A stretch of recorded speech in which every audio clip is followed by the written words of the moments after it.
اور آج میں آپ سب کو ایک دعا سکھلاتا ہوں، وہ دعا یہاں سے یاد کر کے اٹھیے گا۔ بہت پیاری دعا ہے۔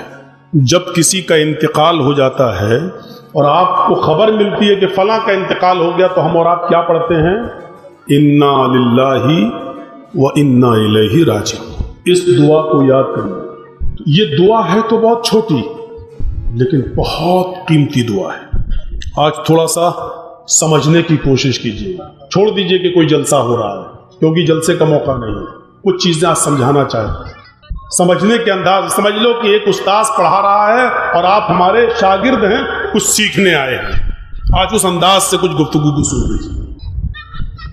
صرف اتنی دعا نہیں ہے، اس کے بعد ایک جملہ اور ہے، وہ یاد کریے۔ یہ تو سب کو یاد ہوگا، کسی کو بھی کھڑا کر دیں، انا للہ و انا الیہ راجعون۔ لیکن پوری دعا کیا ہے؟ جب کسی کی خبر کی اطلاع ملے تو دعا یہ پڑھنا چاہیے، انا للہ و انا الیہ راجعون۔ جب اپنا کوئی قریبی آدمی انتقال کر جائے، بیٹا، باپ، بھائی، بہن، رشتہ دار، اور اس کے علاوہ بھی کوئی دوسرا، کوئی بھی مسلمان، تو اس کے ساتھ یہ دعا اور ملا لیجیے، انا للہ و انا الیہ راجعون، اللہم اجرنی فی مصیبتی واخلف لی خیرا منہا۔ یہ ہے بخاری شریف کی حدیث، پوری دعا یہ، انا للہ و انا الیہ راجعون۔ ہم سب اللہ ہی کی طرف سے ہیں، اللہ ہی کے لیے ہیں، وَإِنَّا إِلَيْهِ رَاجِعُونَ، اور اسی کی طرف ہمیں پلٹ کر جانا ہے، اسی کی طرف ہمیں لوٹ کر جانا ہے۔ آئے بھی اسی کی طرف سے ہیں اور جانا بھی ہمیں وہی ہے۔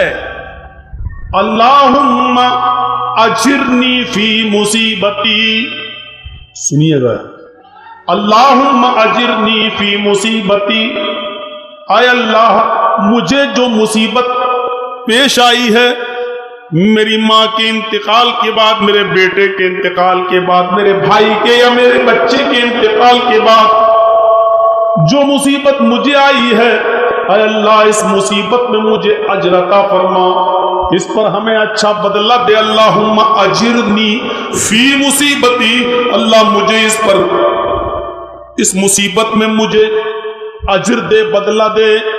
واخلف لی خیرا منہا، اور جو تو نے مجھ سے چھینا ہے، جو تو نے مجھ سے لیا ہے، واخلف لی خیرا منہا، اے اللہ مجھے تو اس سے اچھا نعم البدل عطا فرما، مجھے اس سے اچھی چیز عطا فرما، مجھے اس سے اچھی چیز دے دے۔ غور کیجئے دعا، اس سے اچھی چیز کیا ہو؟ لیکن پھر بھی اللہ کے نبی سکھلا رہے۔ ایک دن اللہ کے نبی صلی اللہ علیہ وسلم خطبہ دے رہے تھے اور اسی خطبے میں آپ نے صحابہ کو یہ دعا سکھلائی کہ جب تمہارا کوئی قریبی انتقال کر جائے تو یہ دعا پڑھا کرو، انا للہ و انا الیہ راجعون، اللہم اجرنی فی مصیبتی واخلف لی خیرا منہا۔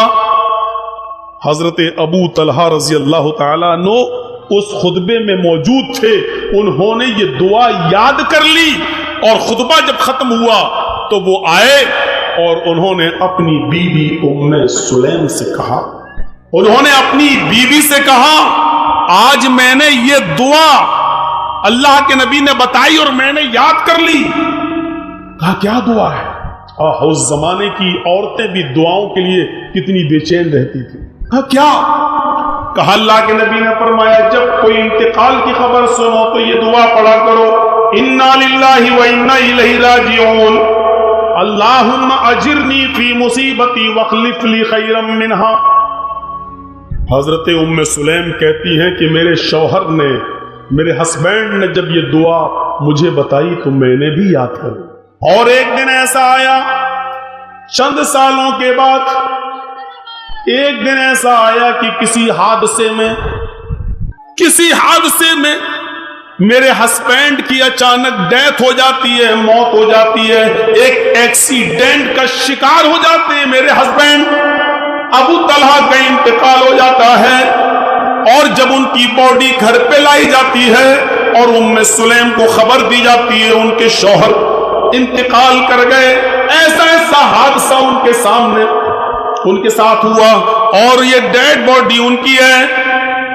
سلیم نے اپنے شوہر کو جب دیکھا اس پوزیشن میں کہ ڈیڈ باڈی ان کے گھر پہ رکھی ہوئی ہے اور وہ انتقال کر گئی, کوئی حادثہ ان کے ساتھ ہو گیا ہے, تو ان کی زبان سے یہ جملہ نکلتا ہے, انا للہ و انا الیہ راجعون, اللہم اجرنی فی مصیبتی واخلف لی خیرا منہا. کہتی ہے کہ میں نے وہی دعا آج پڑھی جو دعا ہم نے کبھی اپنے شوہر کی زبان سے سنی تھی اور وہ میں نے یاد کر لی. وہی دعا انہوں نے پڑھی اور پھر وہ برابر پڑھتی رہی. ابو طلحہ کو دفن کر دیا گیا. ان کو جب بھی اپنے شوہر کی یاد آتی, ان کے انتقال کا دردناک منظر جب سوچتی تو یہی کہتی, انا للہ و انا الیہ راجعون, اللہم اجرنی فی مصیبتی واخلف لی خیرا منہا. اللہ مجھے میری اس مصیبت میں اجر عطا فرما اور اس سے بہتر ہمیں جو تو نے چھینا ہے, جو تو نے لیا ہے, تو مجھے اس سے بہتر عطا فرما, اس سے اچھا بدلہ ہمیں دے, اس سے اچھی چیز تو ہمیں دے. سلیم کہتی ہیں کہ ایک دن میں سوچنے لگی ایسا کیسے ہو سکتا ہے, میرے شوہر سے اچھا بھلا اور کون ہو سکتا ہے. اتنا لاڈو پیار کرنے والا میرا آدمی چلا گیا اور میں اللہ سے یہ دعا مانگ رہی ہوں کہ اللہ مجھے مصیبت میں صبر کی توفیق عطا فرما, اجر عطا فرما, اور جو تو نے چھینا ہے اس سے بہتر عطا کر, اس سے بہتر چیز ہمیں دے دے. بھلا میرے شوہر سے بہتر کون ہو سکتا ہے. فطری چیز ہے, سوچ ان کی صحیح. فرماتی ہیں میری عدت کے دن ختم ہوئے. شوہر کے انتقال کے بعد جو بیوی 4 مہینے 10 دن کی عدت گزارتی ہے عربی تاریخ کے حساب سے, طریقہ آپ کو معلوم ہے, اگر مغرب کی اذان سے پہلے کسی کا انتقال ہوتا ہے تو وہ دن بھی جوڑا جائے گا. مثلا کسی شخص کا انتقال 6 بجے ہوتا ہے شام کو اور اذان ہو رہی ہے 6:10 پر, تو آج کا دن جوڑا جائے گا اور اس کو پہلا دن مانا جائے گا. لیکن اگر کسی کا انتقال مغرب کی اذان کے بعد ہوتا ہے, آج کون سا دن ہے؟ جمعرات. مغرب کی اذان کے بعد اگر کسی کا انتقال ہوتا ہے تو جمعرات کا دن نہیں جوڑا جائے گا, جمعہ جوڑا جائے گا, کیونکہ عربی کے حساب سے تاریخ سورج غروب ہونے کے بعد چینج ہو جاتی ہے. اگر آج کسی کا انتقال ہوتا ہے اور مغرب کے بعد ہوتا ہے تو جمعرات نہیں جوڑی جائے گی بلکہ جمعہ جوڑا جائے گا. جمعہ سنیچر, یہاں سے 4 مہینہ 10 دن گزارے گی, اور جیسے 4 مہینہ 10 دن عربی کے حساب سے ہوں گے, مغرب کی اذان ہوتے ہی اس کی عدت ختم ہو جائے گی اور مغرب کی اذان کے بعد نماز کے بعد وہ اپنی عدت سے نکل جائے گی. اور اگر مغرب کی اذان سے پہلے کسی کا انتقال ہوتا ہے, جیسے آج جمعرات ہے, مغرب سے پہلے کسی کا انتقال ہوا تو آج کا دن بھی جوڑا جائے گا. جمعرات, جمعہ کل دوسرا دن, پرسوں تیسرا دن, ایسے. یہی عقیقے کا معاملہ ہے. کوئی بچہ مغرب سے پہلے پیدا ہوتا ہے تو وہ پہلا دن مانا جائے گا, مغرب کے بعد پیدا ہوتا ہے تو دوسرا دن پہلا دن مانا جائے گا. اس سسٹم کو یاد رکھیے گا. تو کہتی ہیں سلیم کہ میرے شوہر کے انتقال کے بعد جیسی میری عدت پوری ہوئی, 4 مہینے 10 دن کی عدت پوری ہوئی, تو اچانک محمد رسول اللہ صلی اللہ علیہ وسلم نے میرے دروازے کو دستک دی. دروازہ کھٹکھٹایا, میں نے دروازہ کھولا, سامنے جناب محمد رسول اللہ تھے. میں نے کہا اندر آئیے, تشریف لائے. میرے پاس چمڑے کی, چمڑا جو ہوتا ہے آپ لوگ تو اچھی طرح جانتے ہیں, چمڑے کا تو کاروبار بھی یہاں ہوتا ہے. چمڑے کی کھال کا بنا ہوا تکیہ رکھا ہوا تھا, پلو. میں نے اس کے اندر کھجور کے پتوں کی چھال بھری ہوئی تھی. میں نے وہ پلو, میں نے وہ تکیہ میں نے اللہ کے نبی کو دے دیا اور آپ اس کے اوپر ایسے ہاتھ رکھ کر یوں بیٹھ گئے. اور ابو طلحہ کے انتقال پر مجھے صبر کی تلقین کرنے لگے. چونکہ عدت کے دن میرے گزر چکے تھے اس لیے فرمایا اے ام سلیم میں تمہیں نکاح کا پیغام دینے آیا ہوں، میں چاہتا ہوں کہ تمہاری بقیہ عمر ایسے کیوں گزرے، میں تم سے نکاح کرنا چاہتا ہوں، میری خواہش ہے کہ میں تم سے شادی کروں، تم سوچ لو، غور کر لو، تم اس بارے میں کیا کہتی ہو؟ ام سلیم کا جواب، اے اللہ کے نبی، ایسی بد نصیب عورت کون ہو سکتی ہے کہ آپ جس کو نکاح کا پیغام دیں اور وہ اس کو ریجیکٹ کر دیں، وہ بد نصیب ہی ہوگی، لیکن میرے ساتھ کچھ پریشانیاں ہیں، ان پریشانیوں کو پہلے میں شیئر کر دیتی ہوں، آپ کو بتا دیتی ہوں، میری ان پریشانیوں کو سن لیجئے، اس کے بعد اگر آپ کی طبیعت ہو تو نکاح کیجئے گا، ورنہ نہیں۔ میری پہلی پریشانی ہے، یا میرے ٹائم پر کسی دوسری بیوی آپ کو ڈسٹرب کرے، بلائے، یا میری ان سے کچھ تو میں ہو جائے، میں اس سلسلے میں بڑی غیرت مند عورت ہوں، خوددار عورت ہوں۔ آپ نے فرمایا ٹھیک ہے، دوسری کوئی اور پریشانی ہو تو بتاؤ۔ کہتی ہیں کہ دوسری پریشانی ایک اور یہ ہے کہ میں اب عمر کے اس حصے کو پہنچ چکی ہوں کہ ایک شوہر کو اپنی بیوی سے خاص طور پر پیار و محبت جو چاہیے ہوتی ہے، اور ایک شوہر کو، ایک پتی کو، ایک ہسبینڈ کو اپنی پتنی سے جس چیز کی آرزو ہوتی ہے، شاید میں عمر کے اس حصے کو پہنچ چکی ہوں کہ میں آپ کی ہر وقت، آپ کی ہر آرزو کو میں پورا نہ کر سکوں۔ آپ نے کہا اچھا، اور کوئی پرابلم؟ کہاں ایک پرابلم اور ہے۔ کہا کیا؟ کہا ایک پرابلم ایک اور جو ہے وہ یہ ہے کہ ابو طلحہ جو انتقال کر گئے، ان کے بچے ہیں چھوٹے چھوٹے، جن کی کفالت کی ذمہ داری میری ہے، میں آپ سے نکاح کر لوں تو ان چھوٹے چھوٹے معصوم بچوں کا کیا ہوگا؟ اے اللہ کے رسول، اے اللہ کے نبی، میں ان بچوں کو کسی بھی حالت میں ان کے ددیال چھوڑ نہیں سکتی، اپنے سے جدا نہیں کر سکتی، یہ میری ایک اور شرط ہے۔ آپ نے فرمایا اے ام سلیم، پہلی چیز رہی سوکنوں کی خودداری اور غیرت والی، تو میں اللہ سے دعا کروں گا، اللہ تعالیٰ تمہارے دل میں ہمدردی پیدا کر دے گا، تم سوکنوں کے ساتھ مل کر بھی رہو گی تو خوش رہو گی، اس کی کوئی بڑی بات نہیں ہے، اور میں تو ہر کام عدل اور انصاف کے ساتھ کرتا ہوں، اس لیے تمہیں شکایت کا موقع نہیں مل سکتا ہے۔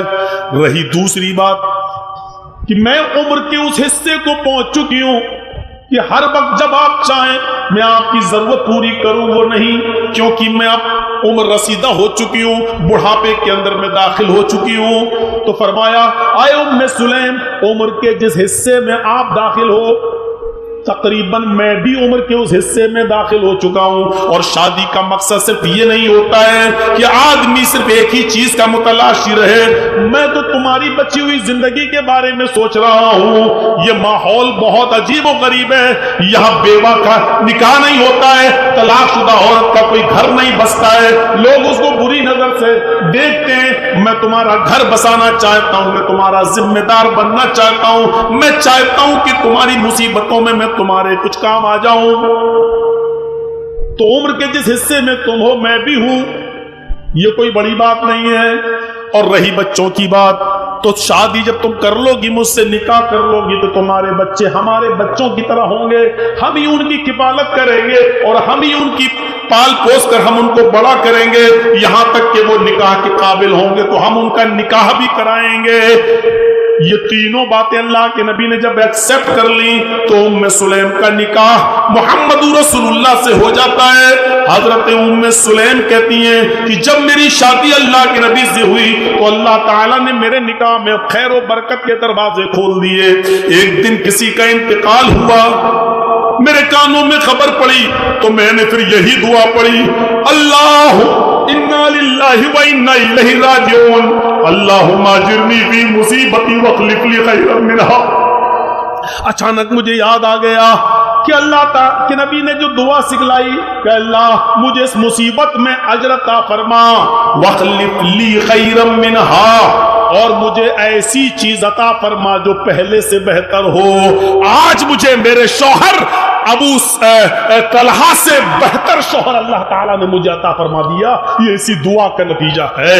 جبکہ میں یہ سوچ رہی تھی کہ ابو طلحہ سے اچھا کون ہمیں ملے گا، اتنا پیار کرنے والا پتی چلا گیا دنیا سے، اس سے زیادہ اچھا کون ملے گا؟ اللہ نے ابو طلحہ کے بدلے میں مجھے جناب محمد رسول اللہ عطا فرما دیا۔ پتہ یہ چلا کہ غم میں اور مصیبت میں صبر کرو، اور صبر کرنے کے بعد یہ دعا بھی پڑھی جائے کہ اللہم اجرنی فی مصیبتی واخلف لی خیرا منہا، تو اللہ تعالیٰ پہلے سے اچھا بدلہ بھی عطا فرما سکتا ہے۔ یہ صبر کا انعام ہے، یہ صبر کا بدلہ ہے۔ ہمیں مصیبتوں پہ صبر کرنے کی کوشش کرنی چاہیے اور یہ دعا یاد کرنی چاہیے۔ دیکھتے ہیں کتنے لوگوں کو یہ دعا یاد ہوگی۔ وہ تو خطبہ سنا ابو طلحہ نے، ایک ہی بار اللہ کے نبی نے دعا بتلائی اور یاد کر لی، اور ہم تو اس کو کم سے کم 8-10 بار ریپیٹ کر چکے ہیں۔ ابھی کسی کو کھڑا کر کے پوچھیں تو شاید نہیں بتا پائے گا، اور کھڑا کر دوں گا تو کہے گا مجھے کو کھڑا کرنے کو تھے، کوئی اور نہیں ملا تھا۔ صرف ایک بار اللہ کے نبی نے پورے جمعے کے خطبے میں دعا بتائی تھی اور یاد کر لی صحابہ نے۔ ہم تو 8-10 بار بتا چکے، انا للہ و انا الیہ راجعون تو یاد ہی ہے سب کو۔ آگے والا جملہ بہت چھوٹا سا، اللہم اجرنی فی مصیبتی واخلف لی خیرا منہا، بس اتنا سا جملہ یہ ابھی یاد کرنے میں لگتا ہے کہ اگر ہم کسی جلسے میں آؤں آپ کے یہاں، جیسا کہ لوگ ٹائم مانگ رہے ہیں دسمبر کا، اگر اس وقت بھی آ کر پوچھیں گے تو شاید یاد نہیں ہوگی، کیونکہ آج یہاں سے ہٹنے کے بعد ہم بھول جائیں گے۔ ابھی تک بس ایک ذہن بنا ہے، لیکن کل جیسی ہم چائے کی ہوٹلوں میں بیٹھے بھول جائیں گے بس، ہاں تقریر اچھی ہوئی ہے ماشاءاللہ، ہاں مولانا صاحب نے بڑی اچھی بات بتائی ہے، ارے دن بتایا ہے عقیقے کا، دن کہاں سے جوڑا جائے گا، کہاں پہ ختم ہوگا، مغرب سے پہلے، ارے کیا آج تک کوئی مولوی نہیں بتاتا ہے مولانا صاحب، یہ سب چرچے ہوں گے، لیکن اسی چائے کی دکان پہ پوچھ لو جو دعا بتائی تھی وہ یاد ہوئی؟ وہ دعا یاد نہیں ہوئی۔ پوری تقریر بند کر دو، چھوڑ دو میری، آج صرف یہ دعا یاد کر لو، کامیاب۔ انا للہ یاد، اللہم اجرنی فی مصیبتی واخلف لی خیرا منہا، اور آپ اس دعا کو اپنا وظیفہ بناؤ، جب کسی کا انتقال ہو تو یہ دعا پڑھو، پھر دیکھو اللہ رب العالمین اس سے صبر کے ساتھ اپنے بیٹے کے انتقال کے بعد پھر اور کھلونے، اب کون کھیلے گا، یہ عورتیں زیادہ کمزور دل کی ہو، بال کھول کے دوپٹہ پھینک کے نوچتی، اب کیا ہوگا، اور اس کے بعد دوسرے دن کہیں اللہم اجرنی فی مصیبتی واخلف لی خیرا منہا، کچھ فائدہ نہیں، کوئی فائدہ نہیں ہے۔ ایک عورت کو اللہ کے رسول نے ایک قبر کے پاس روتے ہوئے دیکھا، مسلم شریف کی حدیث، بیٹھی رو رہی تھی، آپ نے کہا کیا ہوا؟ کہا میرا بیٹا مر گیا۔ آپ وہیں بیٹھ گئے اور اس عورت کو سمجھانے لگے اللہ کی امانت تھی، اللہ نے لے لیا، صبر کرو، چلو تم اپنے گھر چلو، دعا کرو اللہ تعالیٰ سے، اللہ تعالیٰ اس بچے کو تمہاری نجات کا ذریعہ بنائے۔ نہیں جانتی تھی کہ میرے پاس کون آدمی بیٹھ گیا، کہنے لگی ارے چل چل اٹھ، جا جا، آیا بڑا سمجھانے والا، تیرا بیٹا مرتا تب تجھے پتا چلتا۔ آگے کا جملہ جس کے اوپر گزرتی ہے وہی جانتا ہے، چل چل۔ اللہ کے رسول سمجھ گئے پریشان ہے، مصیبت کی گھڑی ہے اس کے اوپر، اٹھے اور چلے آئے۔ ایسے موقع پر ڈانٹنا اچھا نہیں ہے، ایسے موقع پر بحث کرنا بھی اچھا نہیں ہے، کیونکہ وہ تو دوسرے غم میں ہے، اٹھ کے چلے آئے۔ جب اللہ کے نبی اٹھ کے چلے آئے، تھوڑی دیر وہ عورت وہاں بیٹھی، کوئی گزر رہا تھا، اس نے کہا بہن یہ آدمی تمہارے پاس بیٹھ کر کیا بولا؟ کہا سمجھانے آیا تھا، وہ کیا جانے میرے بیٹے کے انتقال کے بعد میرے اوپر کیا بیتی ہے۔ میں نے کہا چل چل۔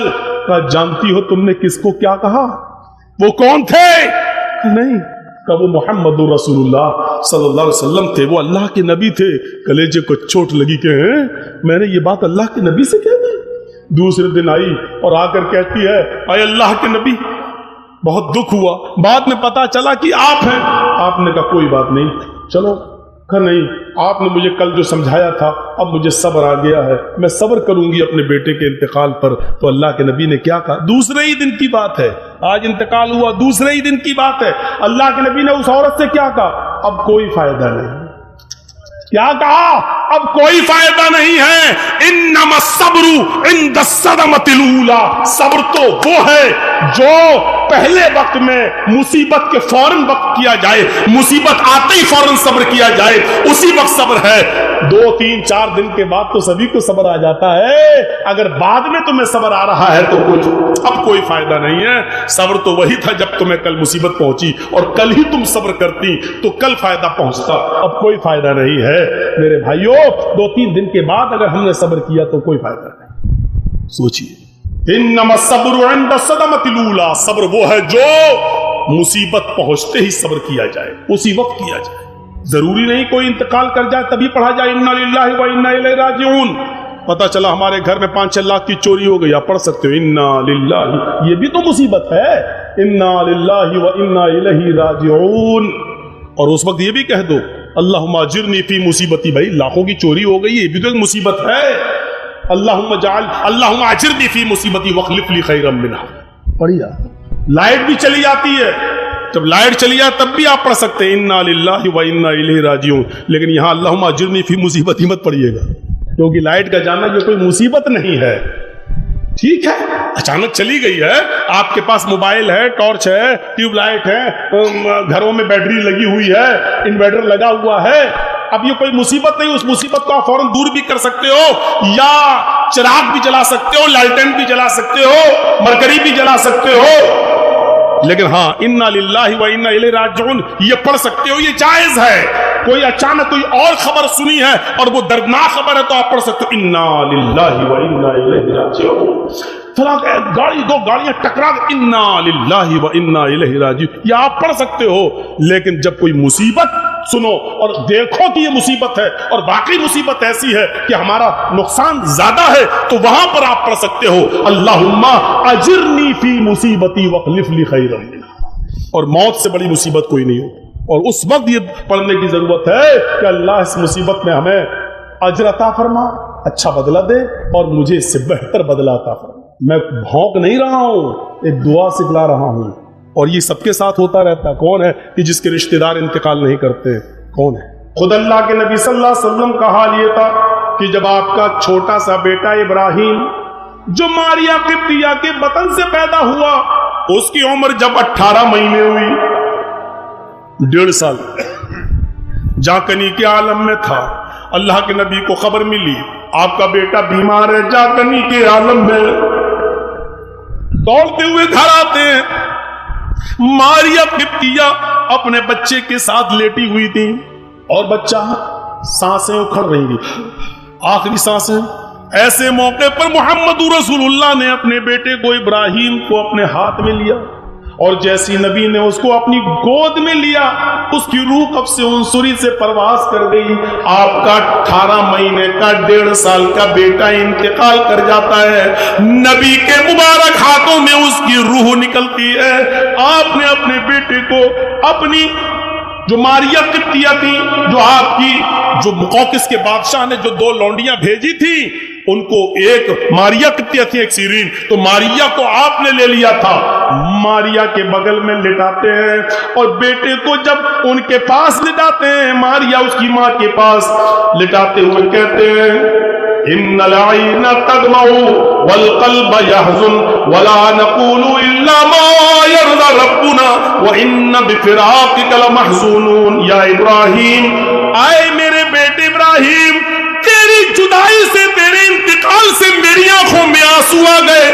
ان العین تدمع, تیرے چلے جانے سے, تیرے رخصت ہو جانے سے, تیری ڈیتھ سے, تیرے انتقال سے آنکھیں اشکبار ہو گئیں.